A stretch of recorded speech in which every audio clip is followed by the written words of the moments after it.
Hi అందరికీ నమస్కారం. Welcome to Ruchita Sanvi vlogs. ఎలా ఉన్నారు అందరూ? మీ అందరి కోసం ఈరోజు కట్టె పురుగుల పులుసు చూపిద్దామని వచ్చేసానండి. మా పల్లెటూరు పద్ధతిలో ఎలా చేస్తామో చూపించేస్తాను రండి.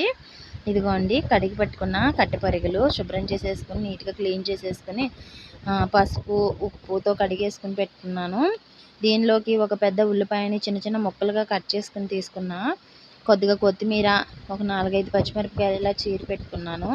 దీనిలోకి కారం, ఒక 2 స్పూన్ల కారం అండి.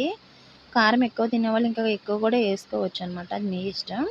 ఇదిగో ఉప్పు తీసుకున్నాను అండి. సాల్ట్ కాదు, కల్లుప్పు వేస్తాను కర్రీస్లోని, అందుకే కల్లుప్పు తీసుకున్నాను. చిటికెడంత పసుపు, జీలకర్ర కొంచెం, ఒక 5-6 ఎల్లుల్లిపాయ రబ్బలు.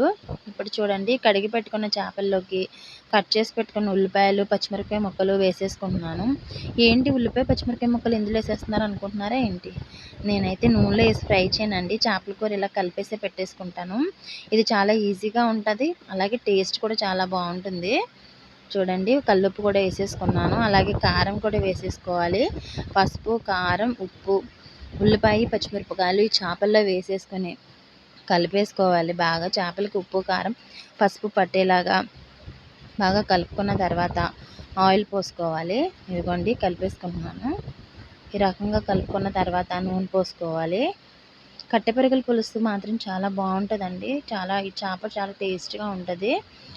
మనకి ఎప్పుడైనా జలుబు చేసినప్పుడు కనుక ఈ కట్టె పురుగుల పులుసు తిన్నారంటే జలుబు మొత్తం ఎగిరిపోద్దండి, అంత బాగుంటుంది అనమాట. ఒకసారి మీరు కూడా ట్రై చేయండి. నూనె పోసేసుకుంటున్నాను. దీనిలోకి ఒక 2 గరిటెలు పడుతుందండి, ఒక 2 గరిటెలు పోసేసుకుంటాను.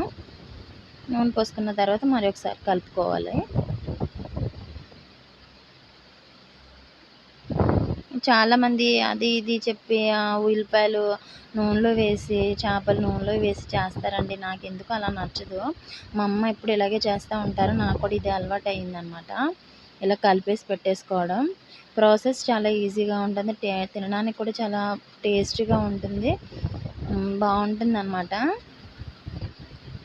మనకు కూడా పెద్ద హడావిడి లేకుండా చాలా ఈజీగా తొందరగా చేసేసుకోవచ్చు. ఇదిగో నీళ్ళు పోసేసుకుంటున్నాను.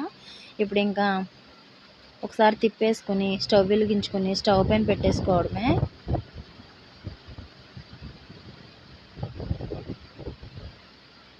స్టవ్ వెలిగించుకుని స్టవ్ పైన పెట్టేసుకున్నానండి. మూత పెట్టుకుని ఒక 10 నిమిషాల పాటు ఉడికించుకోవాలి.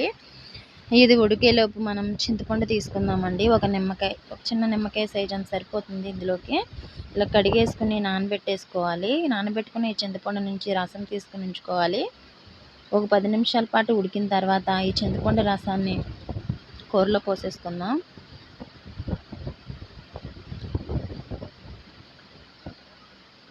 పోసేసుకుంటున్నాను చింతపండు రసాన్ని. చింతపండు రసం పోసిన తర్వాత మరొకసారి ఒక 10 నిమిషాల పాటు ఉడికించుకోవాలి. ఇది ఉడికేలోపు జీలకర్ర, ఎల్లుల్లిపాయలు ఉన్నాయి కదండి, దాన్ని ముద్ద కింద నూరుకుందాము. ఈ చేపల కూరలోకి ఎటువంటి మసాలాలు కానీ ఏమీ వాడనని నేను. అల్లం వెల్లుల్లి పేస్ట్ కానీ, ధనియాలు ఇవన్నీ వేయకుండా జీలకర్ర, ఎల్లుల్లిపాయ ఓన్లీ వేస్తానండి. చాలా బాగుంటుంది. మసాలాలు వేయడం వల్ల స్మెల్స్ మొత్తం మారిపోతుందండి కూర. అందుకని నేను ఎప్పుడు జీలకర్ర, ఎల్లుల్లిపాయ మాత్రమే వాడతాను. ఇదిగోండి, ముద్ద కింద నూరేసుకుని వేసేసుకున్నాను. ఒకసారి కలిపేసుకుని తిప్పేసుకుని ఒకసారి మూత పెట్టేసి ఒక 5 నిమిషాల పాటు ఉడికించుకుందాము. చేపల కూర వండేటప్పుడు ఎప్పుడు కూడా గరిటె వాడకూడదండి. గరిటె పెట్టడం వల్ల చేపలు విడిపోతాయి ఉడికేటప్పుడు. వండిన తర్వాత గరిటె వాడుకోవాలి. ఇదిగోండి, ఉడుకుతుంది చూసారా? ఇంకా ఇది అయిపోయి వచ్చిందండి దగ్గరికి. ఇంక మనం కొత్తిమీర వేసేసుకోవడమే. కొత్తిమీర వేసేసుకొని ఒక 2 నిమిషాలు ఉడికించుకొని స్టవ్ ఆఫ్ చేసేసుకోవడమేనండి. అంతేనండి, అయిపోయింది. చాలా ఈజీగా ఉంది కదండి. మీరు కూడా ఒకసారి ట్రై చేయండి, మీకు కనుక నచ్చినట్టుంటే.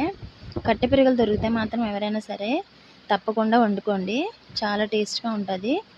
ఓకేనా ఫ్రెండ్స్? ఒకసారి ట్రై చేసి నాకు కామెంట్ చేయండి. Bye bye.